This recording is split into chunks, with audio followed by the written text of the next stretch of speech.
so we're in the midst of Bri's Greatest Hits, where we are reminiscing with Bri about her favorite episodes from our lots of episodes. So many episodes. So many. By the time these air, we're in the 200s. Oh my gosh. This is crazy. This is crazy. But you know what? I feel like at some point in every excellent series, be it a podcast or a television show or whatever, like an episode of like recapping or like the greatest hits or the greatest scenes. So I feel like this podcast is in a position like it has peaked to the point of, I mean, it still has ways to go. Don't get me wrong. Don't go from here.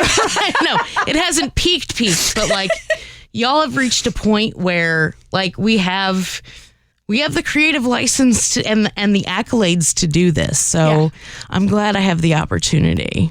It's super fun. It is super fun. All right. So what's on the docket today? So today I want you all to listen in on one of our book club episodes for a couple of reasons. We read the book, I Don't Want to Have the Prayer. It's a memoir by Karen Kuhlmann Averitt, LCMS pastor's kid.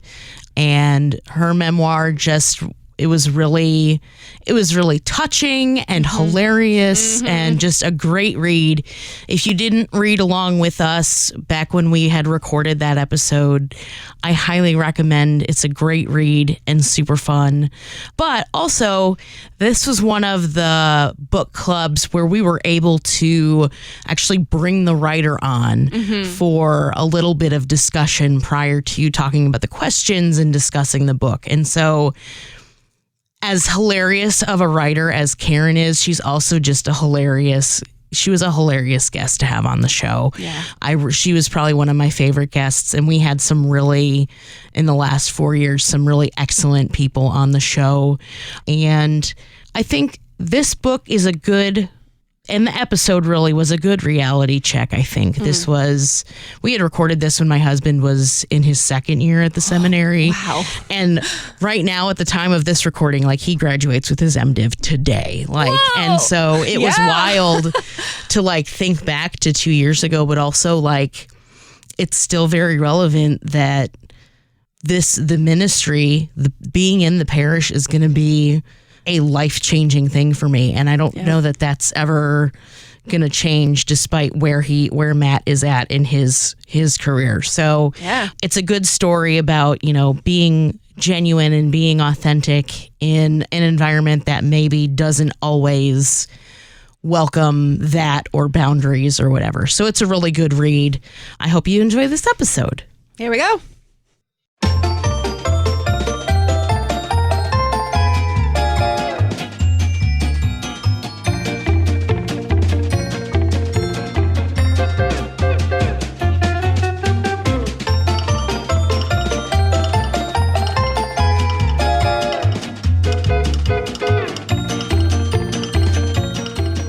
Listening to the Lutheran Ladies Lounge podcast. I'm Sarah. I'm Erin. I'm Bri. And I'm Rachel. We've got a double whammy of an episode for you today, which is super exciting. We have a guest with us. We're not in studio. Sad day because, COVID and everything. However, we have a guest with us today, and we're talking about books. And this was a really great book club book this time around. We got a lot of great feedback about it. We're all really excited to talk about the book, and also we get to talk with the author, which is super exciting. So Rachel, I'm throwing it to you. Introduce our guest, and let's dig in because we have a whole lot to talk about today. Yes. Oh, I'm so excited. This was our book club pick that we all chose together. Our anniversary read is I Don't Want to Have the Prayer, A Messy Pastor's Kid Does Her Memory Work. And we have Karen Kuhlmann Averitt in our virtual studio today answering reader questions, and I could not be more excited. Welcome, Karen. Thank you very much for having me. It's good to be here. Now, tell us a little bit before we get into reader questions, and I don't want to waste too much time at the beginning, but before we get going, tell us a little bit about yourself and about the book and why you wrote it and how it's all. Tell us the story behind what we just read together. Well, I am a LCMS pastor's kid. and a pastor's wife's kid. That to me is just as significant. Mhm. I'm a wife and a mom, and I'm a writer.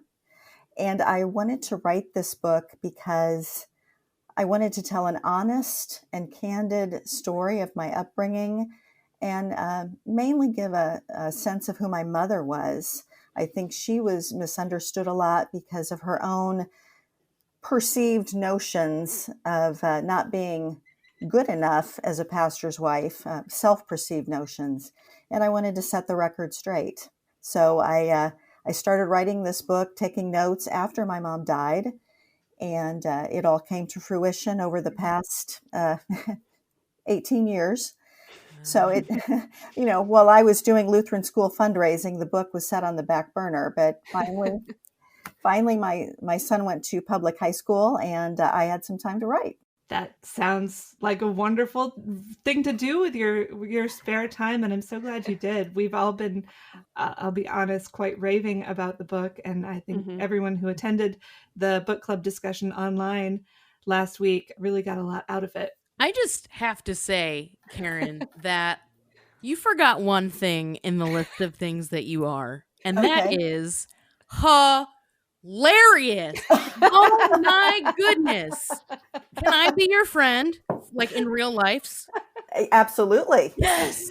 Let's do that. You are so funny. I'm so glad. Oh, I'm so glad you exist. Oh my god. Oh my goodness. Agreed. Thank you.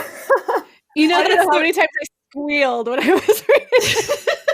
I mean, you guys are funny. I listened to your pie podcast yesterday and loved every second of it. We love pie.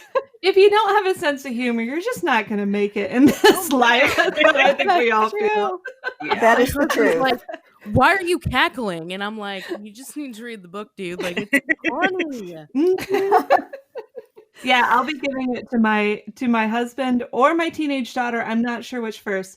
My husband is a chaplain, and we were in the parish for a number of years before going into the military. And of course, my children are all PKs, and they know of what you speak. And now I know too. Well, we could keep praising each other to the skies for the better part of an hour, probably. But I want to get to these reader questions. So let's just dive right in, picking one at random from the batch. Listeners out there, I only know you from Facebook, so if I massacre your names, love me anyway, please. Margot Dupree writes, your memory of such details is amazing over such a long time period. Was prior journaling part of the process for the book? So how did you get all these wonderfully detailed narratives in there? Well, I don't journal. I don't have the patience for it. When I've written things down, it's on a scrap of note paper or the back of an envelope, and I stick them in a file and then go through the file when I'm writing. But I've always had a weird memory, the kind that makes people think I'm a weird stalker, because I'll bring up a memory and they won't have the same memory. And I'll say, well, yeah, you were wearing that blue shirt and the green socks. And I come off looking like a total weirdo. But I just remember some things a little more clearly, probably because I remember based on the emotion of the event rather than the event itself. Mm-hmm. And I think once the emotion is tapped into, then, okay, the people come into focus, the surroundings come into focus, and I just take it from there. So, there's some times of high emotion, especially when I was a child, that are, come into pretty stark relief. And I think we remember those emotions from childhood a little more easily than we do when we're older. Mm-hmm.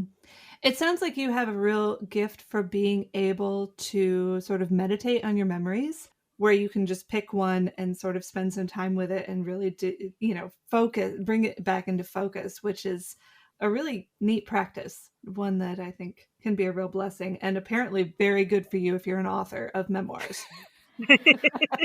It's helpful.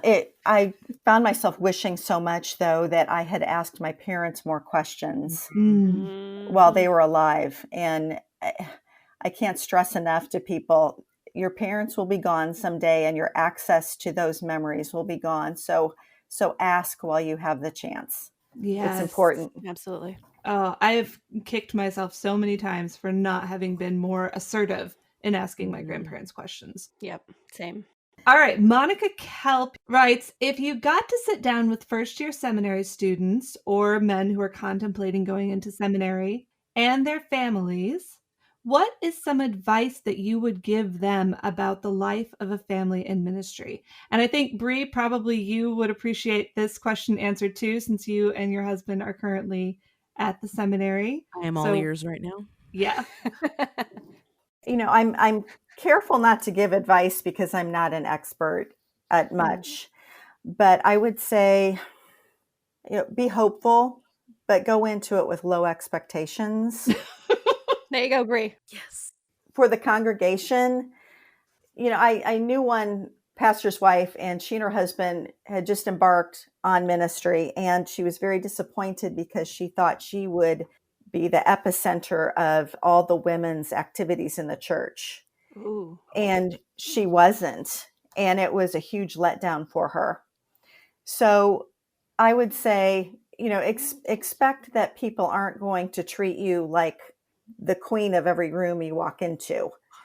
But if you go in with humility and an understanding of this isn't going to be the most exciting thing with all kinds of great attention, you're going to be okay. And also expect that your husband's not going to be around for every family activity. It's just not possible. There are too many demands on a pastor's time.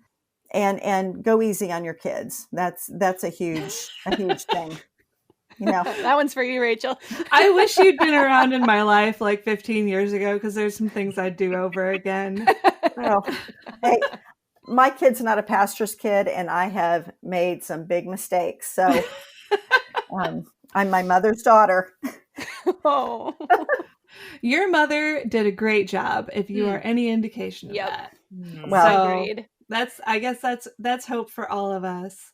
All right, so your advice, you're not the queen of every room you walk into. Good advice for everyone, pastor's wife or not. But right. yeah, it can save you some heartache throughout your life. All right, moving on, we have a couple of questions from Faye Bolton Mergups. Okay, so part of the book is about the experience you had with bullies in childhood. And she asks, have you met any of the bullies in the book as an adult? Have they changed or have they apologized? And did you disguise anyone in your book so they wouldn't recognize themselves? I hope I disguised a couple of people well enough. I certainly tried. I haven't met them in person. I have seen their lives through Facebook. And no, there were no apologies. I don't know if they've changed, but I think I've changed. I'm no longer looking at them as this scared, sad peer of those people. I see them through the eyes of being a mother. And I know these people came from homes that were dysfunctional. And I see them more as the little girls they were who weren't getting what they needed. And that's why they acted out. It took me being a mom to see that. I would not have said that 20 years ago. But if I look at things through the prism of motherhood, I have a completely different attitude than through the prism of a bullied kid. That is so wise. Oh my goodness. One thing that I mentioned in one of our discussion points this week is that what you went through as a bullied child really seems to have cultivated compassion.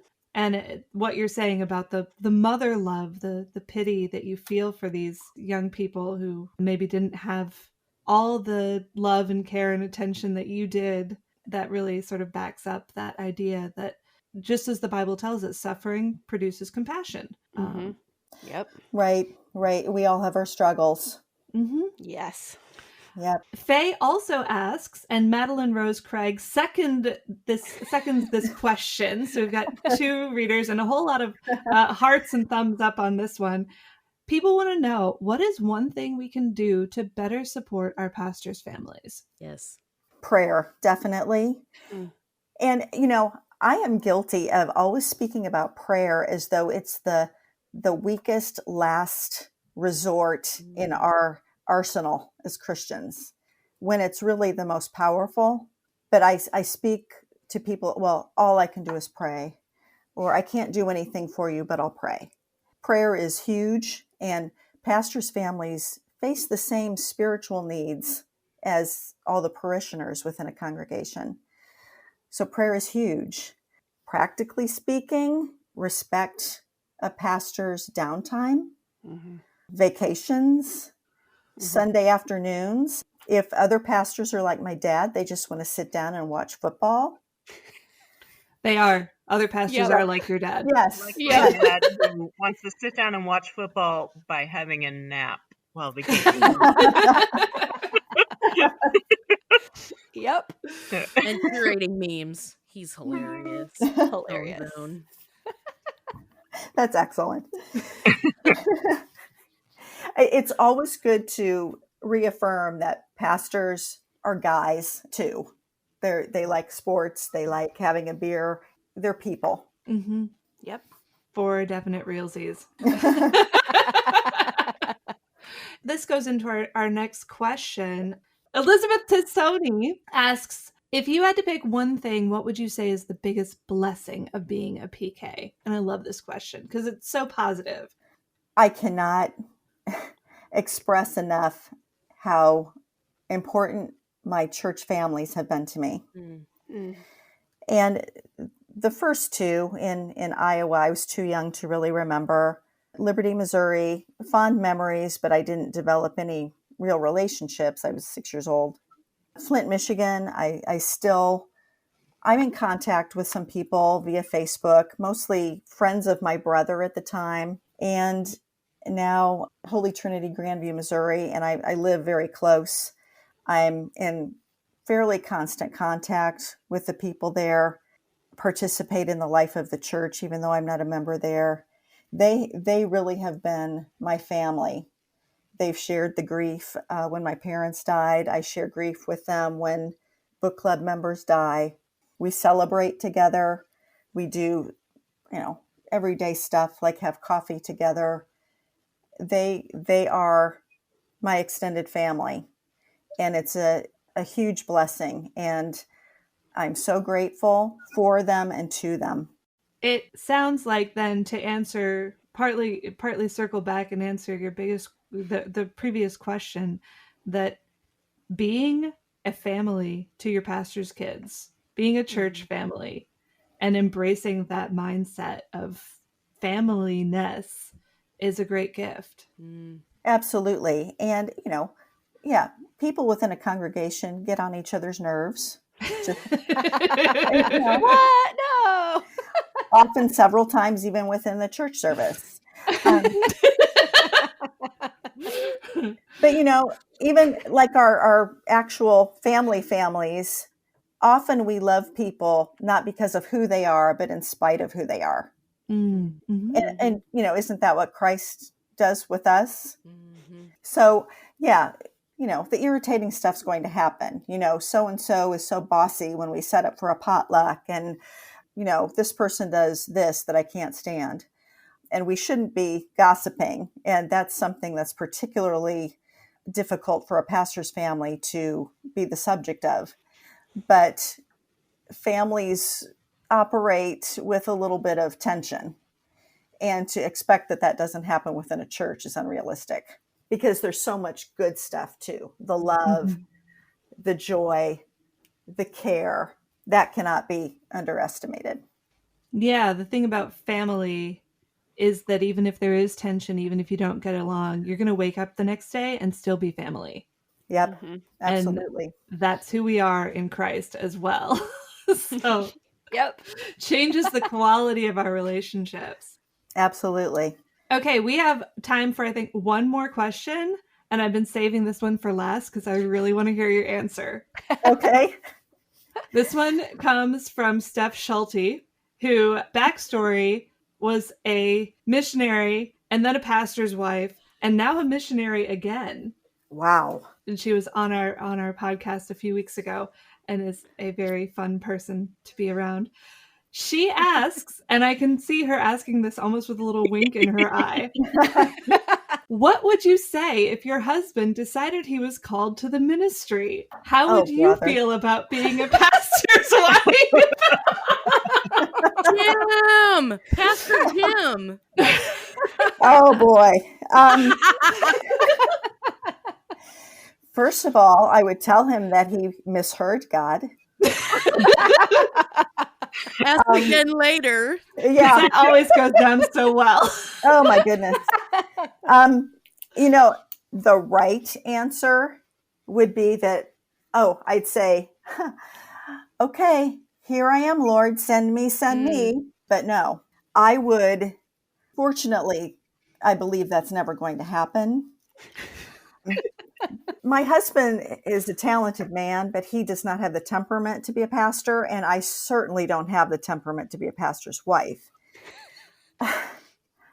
God would really have to prove to me that he wanted my husband to be a pastor in order for that to happen. I mean, the Missouri River would have to turn into wine. Don't be so specific, Karen. Don't be so specific here. Famous last word. Do not. Like set it up like Gideon and the We're gonna- fleas here. We're gonna click on the news tomorrow and be like, Missouri River. You're almost daring God at this point. Oh man, bring it on. 2020 is okay after all. Yeah, that would cap off this year for me if my husband said, I feel called. But I think what we're laughing our heads off right now, but I think what I hear you saying is that ministry is a holy calling. It's a scary calling, and it's not for everybody. And so that the people who do answer that call deserve our love and respect, because it's not something just anybody can do or, thrive at doing. Absolutely. And that came through in your book 100%. Like, I came away from it feeling like, wow, your mom and dad were really special people. Yes. They Who were able to do this. Right. And if I may add one thing, and this is unsolicited advice, we believe in the divine call as Lutherans and take it seriously. I saw my brother often being pressured by people, not my dad, to enter the ministry. I was pressured by people to go into church work. It's not a hereditary job. Yes. If God's calling you, you'll know it. And people don't need to put that pressure on pastors' kids. They probably feel enough of that without that being put on their shoulders. That's an excellent point. Very, very good advice. As I have a teenage son right now, I know you do too, that to have that burden placed on you, whether or not you're suited for it, can be a very tough thing. I mean, yes, we do need to encourage, our young people to consider their vocations. Absolutely. But yeah, you're right. Putting that pressure on someone who may not be led in that direction can be a hard thing. Yes, and God's going to use somebody who is a appliance salesman or a congressman or woman. He'll use us in the area of ministry of his choosing. And he is using you, not as a pastor's wife, but as an author, someone who has, in a very wonderful way, documented the experience of pastors' families that has created a lot of understanding and empathy among our group and some really great discussion. And I want to thank you for writing the book and for talking with us today. I'm so grateful. Thank you. Thank you for having me on your podcast and for allowing it to be part of the book club. I appreciate it. And I just said goodbye, but Erin has something for you. Oh. Before you go, I gotta know. Mrs. Harry Ray's Waldorf Red Cake. Yeah? From the St. Peter Westgate cookbook. Yes. Yeah, do you have that recipe? We would love to have that in the lounge. Yes, we would. Okie doke. How can I get it to you? Oh, excellent. Okay. Well, you can either just post it or you can email it to us or message us. Okay. Any of those, but I think Carrier we ought to share pigeon. that Erin recipe. just wants it somehow. Yeah. Okay. Signal. Okay, I will. 1,000 times better than red velvet cake, guys. And red velvet That's cake is what it says amazing. here. Ooh, it must be 1,000 incredible. times. It is. It's a different texture, and it has Oh. weird ingredients like vinegar. What? Yeah. Oh, we love us some vinegar on this show. Yeah, we do. I will. Okay. I will get it to you. Absolutely. We're a foodie bunch over here. All right. Now that is the best possible way to finish up an interview. Thank you, Erin, for not forgetting it. And thank you again, Karen, for talking with us. Thank you. Thank you, I appreciate Karen. it. Thanks so much, guys. Thank you. Clap right back at you.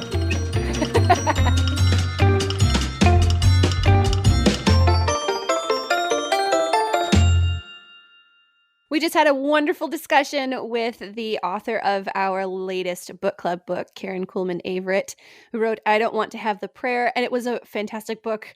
If you haven't read it yet, you totally should. It's hilarious. We all loved it. We're all like laughing out loud, squealing, cackling while we were reading it. So totally worth your time to read. Or also ugly crying. Or also ugly crying. A lot of heart That too. too. So there's That a is- full range of emotions in this book. That is very true. So we so fun to actually have an author in on our discussion for this book. But now we're going to get to our usual discussion of the questions that were in the Lutheran Ladies Lounge Facebook group. So Rachel, take it away. What are we diving into? Okay, well, I think we all we can skip some of the usual prolegomena for these discussions. I know you all loved the book, and I know a lot of the reasons why you loved the book. So let's just dig into the meaty issues that we discussed together with 83 women who came to our online book discussion this last week. Nice. And I think I say this every time, but this was my favorite discussion yet, you guys. It was so really good. much meaty conversation.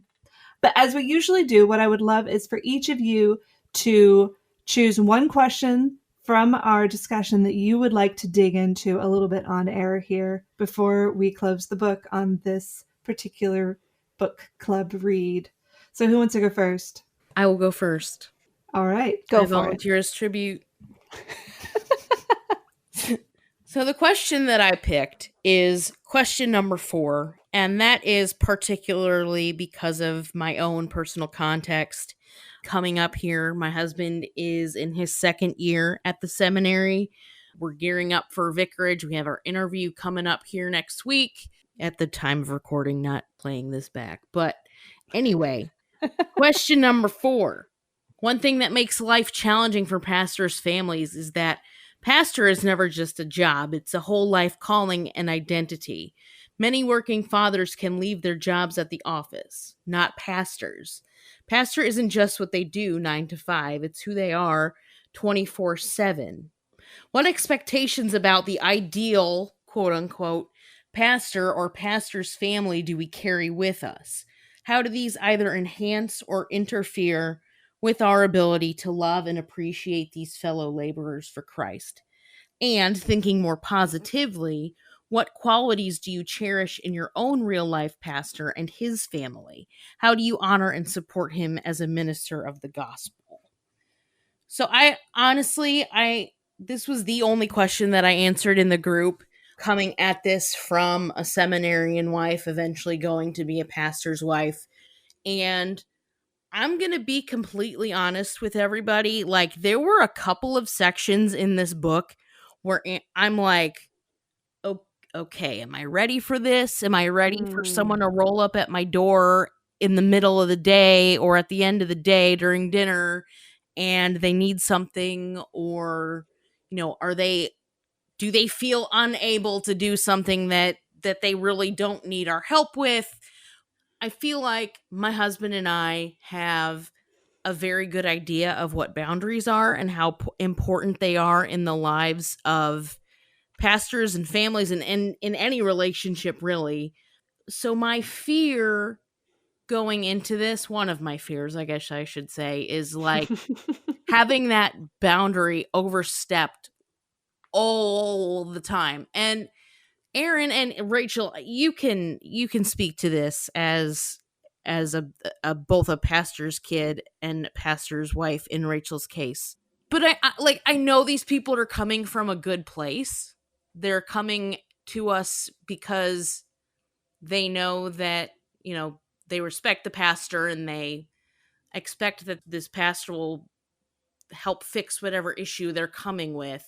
And it's basically sheep in need of a shepherd. And so I just hope and pray in my future experience that people will respect, kind of like what Karen said before, like respect the time off, respect the vacations, respect the sacred time that a pastor might have with his family. But then also from our own perspective, sort of pledging to have some patience, maybe an extra dose of compassion when it comes to helping our neighbor and just being more understanding. After reading this book, that's something that I'm really have to pray about it and think about it, because I have actually no idea what to expect. And if it's anything like Karen's experience, well, I don't know. Yeah. Well, and I think the word expect is that was a word that I used in the question and a word that you use right now, that sometimes our expectations can really sabotage our relationships. That Yeah. when Ken was ordained and I went from being Ken's wife to Pastor Baumberger's wife, that I had a set of expectations about what that would look like that sometimes got in the way of my joy, where I expected that he would somehow stop being a flesh and blood human and start being some cross between, a monk, a general, and Father Mulcahy from MASH. And that just didn't happen. He's still Ken. He's a man of God who loves the people of God and brings them Jesus. And that's what I should expect from him. And that's what I get from him. And for me, I thought my life would be like something out of a Miss Marple novel. There would probably be pearls involved at some point.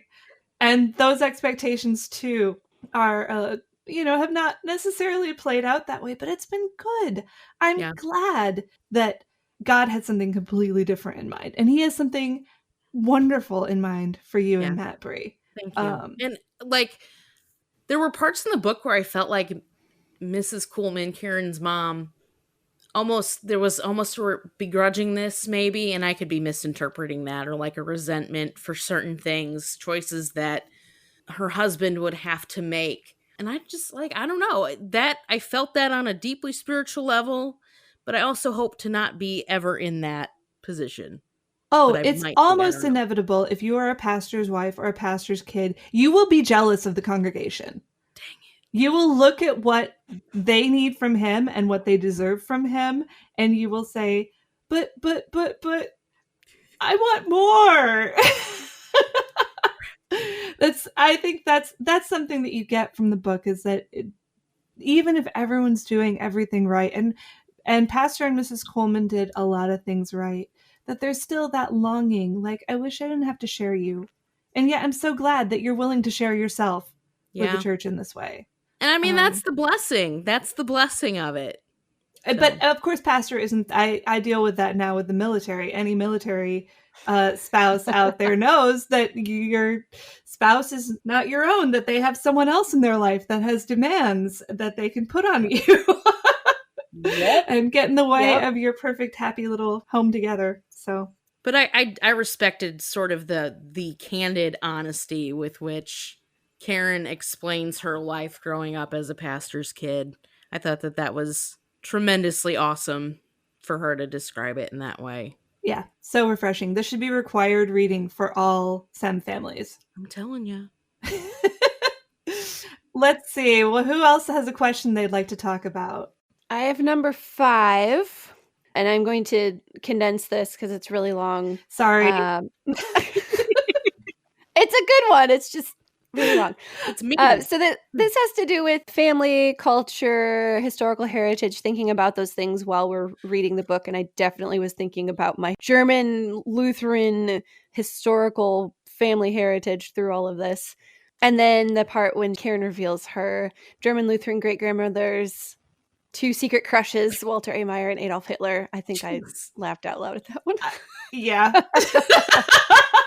Yikes. My But jaw then- about hit the floor. I know, right? Right. But then the question at the end of this is, what finally brought Karen and Jim to the Lutheran church after their church shopping after they were married?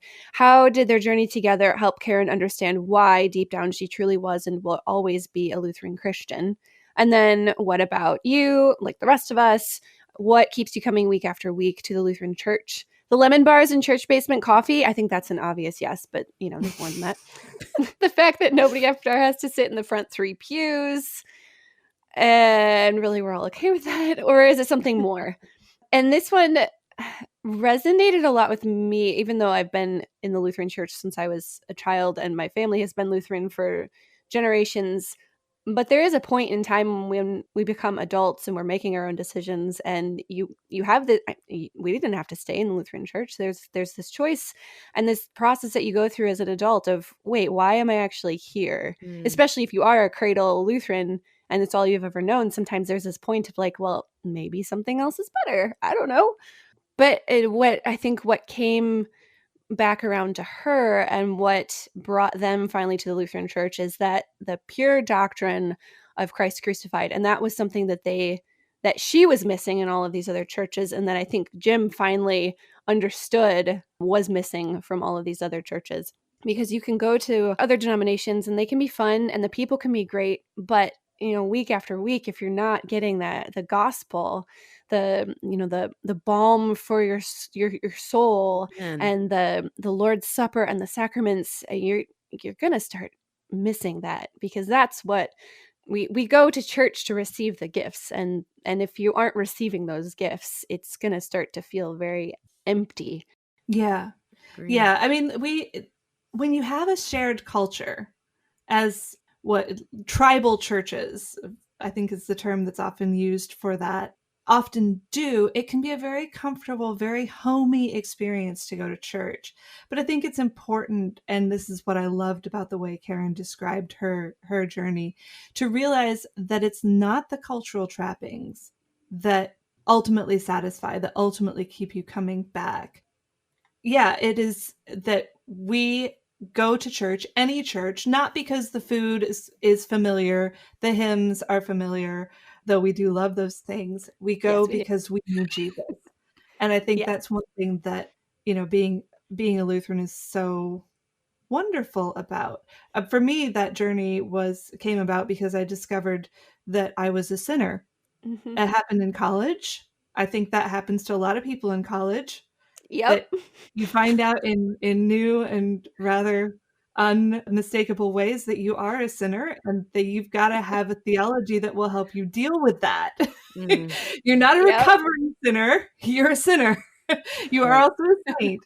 And I think that is something that I really, like I said, appreciated that in the book, that telling her journey of, well, marrying someone who's not a Lutheran. And then, as a good wife will do, going to church with her husband in various places as they tried to find something that would work for both of them. But I was so, so glad when she and he both ended up back where that grace is just so abundant. And it Mhm. sounds like they were pretty glad about that too. Jim is a good dude. Can I just say that? Yeah. He seems like just a stand-up guy. Uh-huh. Jim is Karen's husband, by the Oh, way, sorry. if we didn't say that I'm earlier. assuming you've all read He the shows- book. He shows up about 3/4 of the way into the book, and we all we want to be friends with both of them for Yeah, sure. for real. Yes. And since it's a small Lutheran world, we probably can be. That's Yep. kind of awesome. Erin, do you have one for us? Yeah. So I am going to talk about question 3 Okay. and about how it's a funny book, but also a painful book. Karen spent a lot of her childhood and adolescence feeling out of place and isolated, and wanting those friendships that just always seemed like they were not quite there.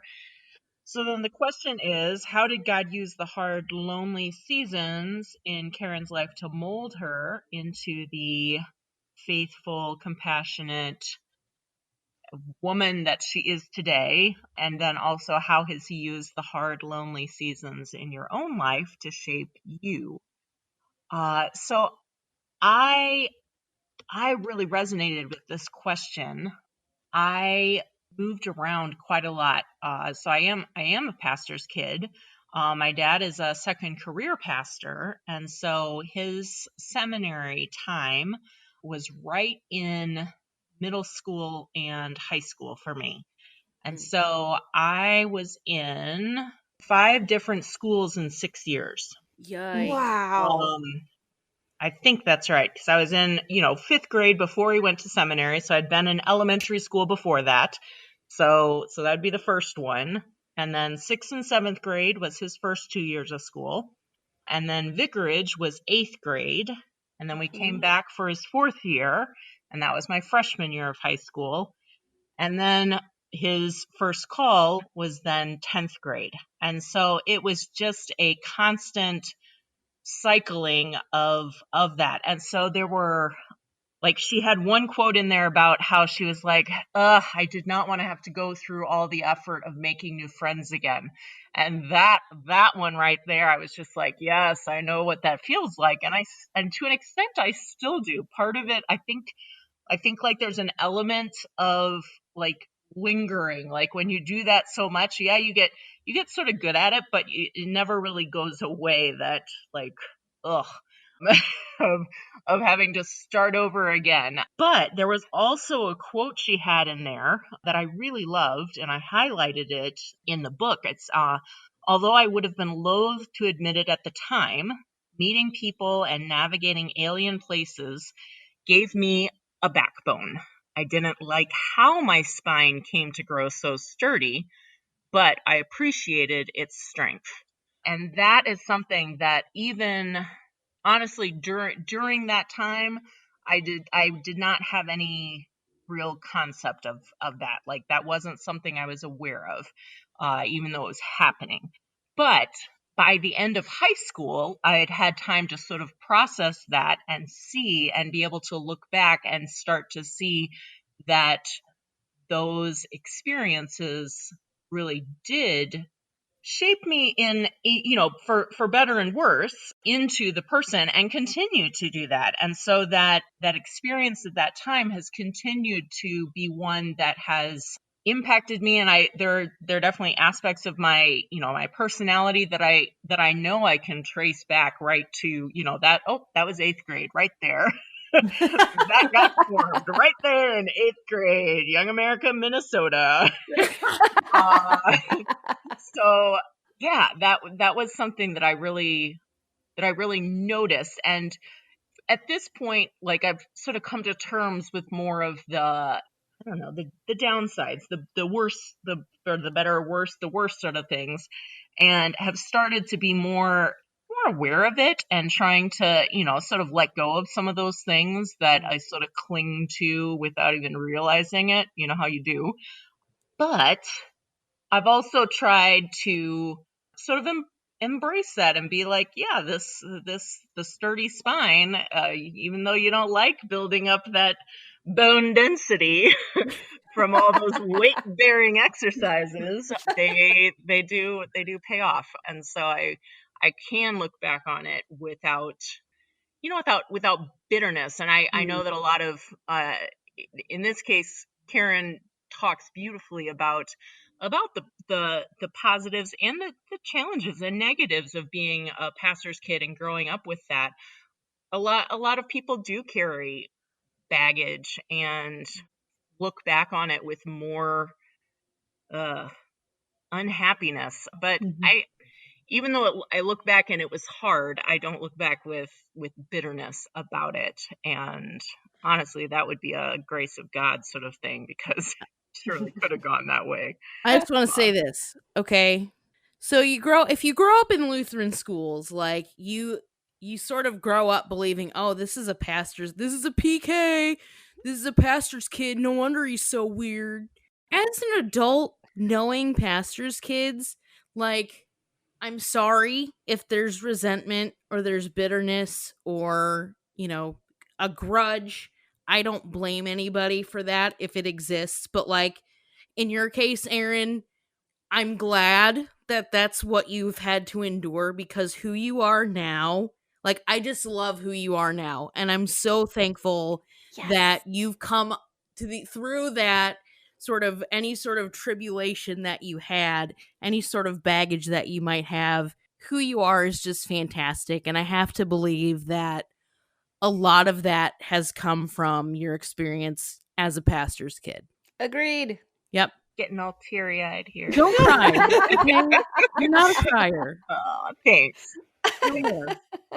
Yeah, you give me hope, Erin. I mean, I look at my children who have had to go through a lot in their young lives, and yet I see the loving, interesting, intelligent, compassionate people that they're becoming, and I can't be disappointed about that. Nope.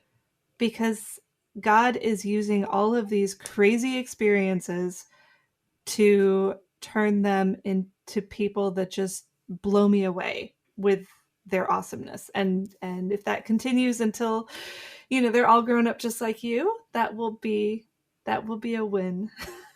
And honestly, you have a fearsome backbone. Like, we've been over this. You still terrify me. As much as I love you, you terrify me. In a good way. In a great way. I would like to have a backbone like Erin Alter one of these days. I definitely do not have that. One of the sayings of the Navy chaplain wives is Semper Gumby. Always flexible. That's another thing that can sometimes happen, when you're in a ministry family, is you may grow a really strong backbone, or you may grow a really wavy backbone. That's true. Just roll with it. Well, we could talk about this book, I think, probably all day and all night and until sometime tomorrow. If you are late to the party and would like to join the discussion, it's mostly wrapped up, but the page is still there. Go into Lutheran Ladies Lounge, the Facebook group, click on events and into past events. And I Don't Want to Have the Prayer. We had 7 different discussion questions. 6 are still viable. And we would love to hear what you have to say about your interaction and engagement with the ideas in this book. I know we've all grown a lot. I became a more empathetic mother of pastors' kids from reading what Karen's experience was. So do definitely pick up the book, read it. And of course, all of our anniversary read picks that we voted on, of course, Karen Kuhlmann Averitt's book was the winner, but some of the runners up, oh my goodness. We will post a link to that list so you can go back just in time for Christmas shopping, support a Lutheran lady author, and enjoy a good book at the same time. There are lots of different books to choose from. But now we must move on, which is great because there are always more books to read. And we need to get on to the business of picking our next book. Are you ready? Oh, boy. Now, we aren't going to actually do the final pick today. We're going to let our ladies help us finalize that, but we need to put together a list. So this time around, I've been threatening to do this to you guys for like most of a year now. I said one of these times we're going to do Ladies' Choice for our book club pick. So what I've asked each of you to do is to bring one book to the party. Has to be only one book. And we are going to, I'll give each of you a couple minutes to present your book and tell why we should pick this book for our next book club read. And once we've been through all of the books, we will put up a poll on our Facebook page with links so you can research them. And then we'll pick our next book. And I can't wait to see what it will be. All right. So who has a book? I got one. Bri, you got a book. What do you want us to read?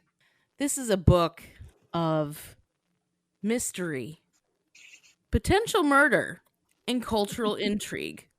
This is a book that I read when I was in 6th grade and later read in college during my middle school literature class with Lila Kurth. May she rest in peace. I miss her very much. Lila Kurth. Right? And her She little was one dog of my fly with her. favorites. So what I would like to present to the group is Ellen Raskin's The Westing Game. This is a fun read. Classic. It's 200 pages plus, but it's a quick read for moms with even like as young as 3rd grade kids. If you like reading out loud to them, if they're at that age, that's a fantastic choice. Probably tells you then that there's probably not a murder that actually happens then. Like, characters are fantastically developed. It is such a pleasure to read. It's fun. You can involve your family with it. The Westing Game, Ellen Raskin, can't be beat. Try to top that. For those who are Newbery completists, I believe this one won the Newbery Award. It sure did. Mm-hmm. Is award winning. It is. And like not just any award, like the best award there is, in my humble opinion. Yep. Like you can keep your Pulitzers. I want to know who the next Newbery winner is. Okay, solid choice. Can anyone beat Bri's choice for our Ladies' Choice book club pick? Well, mine couldn't really be more different than Not surprising. As in life, so in book club. Yes, I would not recommend this one be read aloud to your 3rd grade children. Oh boy. However, it is so good. It is beautiful. So I'm bringing it back again. I've floated this one in the past, so I'm trying again because it's that good. It is The Poisonwood Bible by Barbara Kinsolver. And it wrestles with topics of Christianity, mostly in an unhappy way. But we are Lutherans, and we know how to engage, and we can deal with that. And I think there's some solid discussion to be had on where things go so sadly wrong. It is set in 1957, and most of the book takes place in what today would be the Democratic Republic of Congo, but at that time was Belgian Congo. And it features a missionary family that goes there in just an appallingly supported way. Like they sort of went on their own, and it's just a terrible example of how to do mission work on so many levels, which is no doubt part of why I find it interesting. But it's also got this gorgeous prose. It features the family has 4 daughters, and the 4 daughters and the mother are the primary narrators of the book. Their father features, but he is not telling the story. He is part of the story, but he is not one of the narrators. And I'm just, again, because I'm really trying hard to sell this book to you guys, I'm going to give you 2 quotes from the book. Dang. Okay? So, she's bringing the big guns. Don't try to make life a mathematics problem with yourself in the center and everything coming out equal. When you're good, bad things can still happen. And if you're bad, you can still be lucky. Nice quote. Ooh. And then this one's just beautiful. And it's an unhappy book, but it's beautiful, and you won't regret having read it. So anyway, this quote is beautiful and sad. As long as I kept moving, my grief streamed out behind me like a swimmer's long hair in water. I knew the weight was there, but it didn't touch me. Only when I stopped did the slick, dark stuff of it come floating around my face, catching my arms and throat till I began to drown. So I just didn't stop. Oh, my heart. I know, it's just so good, guys. I will give everybody who votes for the Westing Game $5. And it's both $5. Audio and in print. So I'm just saying it's available in both ways, but it's long. It's not 200 pages. So it's a longer book, 15 hours. You're going to don't read it before 15 bed. hours. It's a long book. You won't regret it though. Okay, so yeah, all right, we got some major contenders here already. I don't know what I would vote for, even if it was just these 2. Sarah, what have you read it for got? us. Read it. Oh, this was a hard decision because I haven't read a lot in the last year. However, I did read one that was super duper fun. It's a YA romance, which is just kind of cute. It's called Dangerous Alliance, an Ostentatious Romance. So this is based off of Jane Austen, and I know there's a lot of Jane Austen fans in the group. It's a super fun story with some mystery. So Lady Victoria Aston has to marry because this is 1817 London, and she has to come out in, the big gala. She has to come out into society and marry in order to save her family. She has to choose between two suitors, and she can't decide which one. And there's some mystery in all of this that you won't know what happens till the very end. So I loved it. It's a lighter read. It's not going to be quite so heavy, but I enjoyed it. $10 for your vote of the Western game. $10. Bri, you're a seminary wife. Quit promising money you can't afford. So the tagline to this is "The Gentleman's Guide to Vice and Virtue meets Jane Austen in this witty, winking historical romance with a dash of mystery." And I do love my historical fiction books too. Yeah, I know you do. I read that when you said you were thinking about maybe suggesting this one, I read the brief description and I thought to myself, well, that's fun. This imagines like what would life be like if you were living when Jane Austen was like new, like the Hunger Games of her day, and we're expecting your life to somehow turn out like her books, and maybe it will, and probably it won't because life isn't quite fiction. Honestly, you had me at YA romance. Just like Bri had me at Newbery Winter and Erin had me at that heart-aching quote. Okay. I don't think I'm probably going to win, but I hope I will. And I'm going to tell you a story first about how I came to discover this book. When I first went out to Oregon to meet my boyfriend's parents in 2001, it was a long time ago. Wow. My future mother-in-law and I hit it off immediately. It's like creepy how much we have in common. But one thing we didn't have in common among the many stacks of books that we all said, "Oh, I love that. I love that." She said, "Have you ever read Elizabeth Goudge?" And I said, "No, I don't think I have." She said, "Oh, you must. She's so good."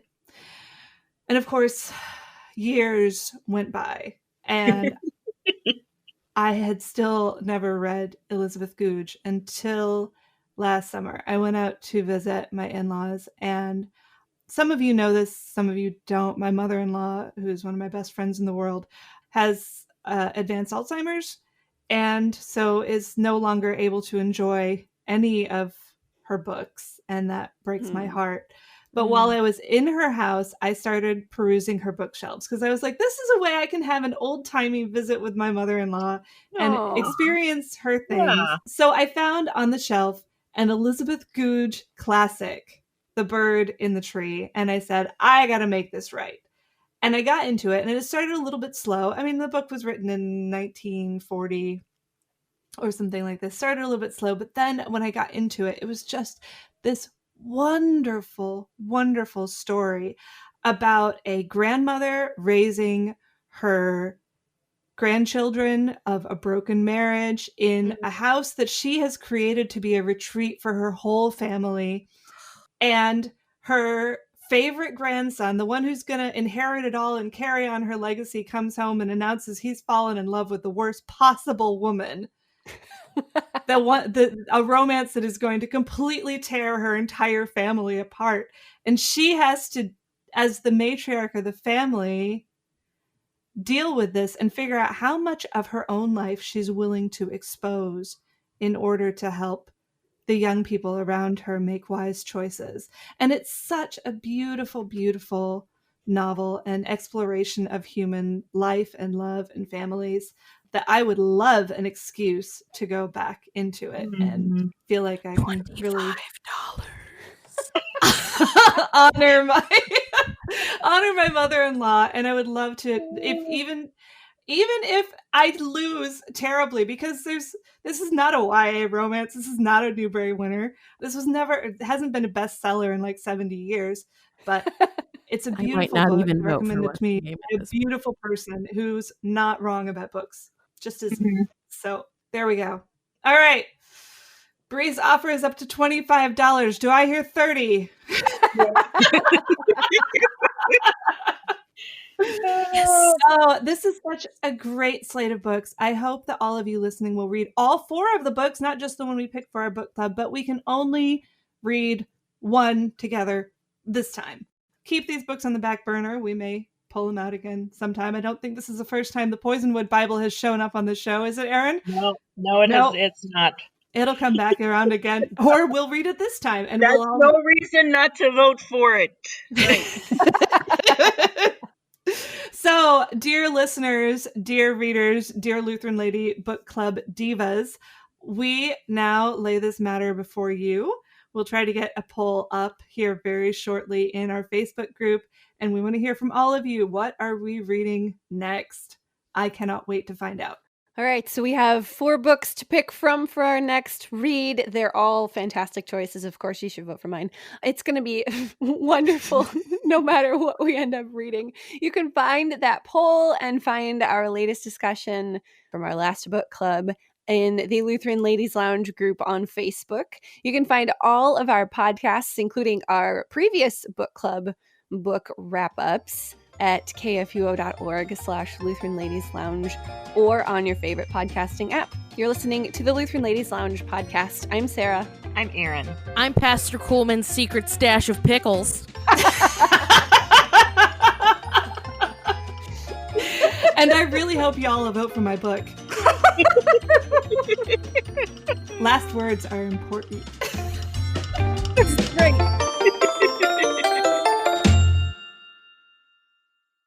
Views and opinions expressed on the Lutheran Ladies Lounge podcast may not represent the official position of the management or ownership of KFUO Radio, the Lutheran Church Missouri Synod. The Lutheran Ladies Lounge is produced by KFUO Radio and available at kfuo.org or wherever you get your podcasts. Join our community on Facebook in the Lutheran Ladies Lounge.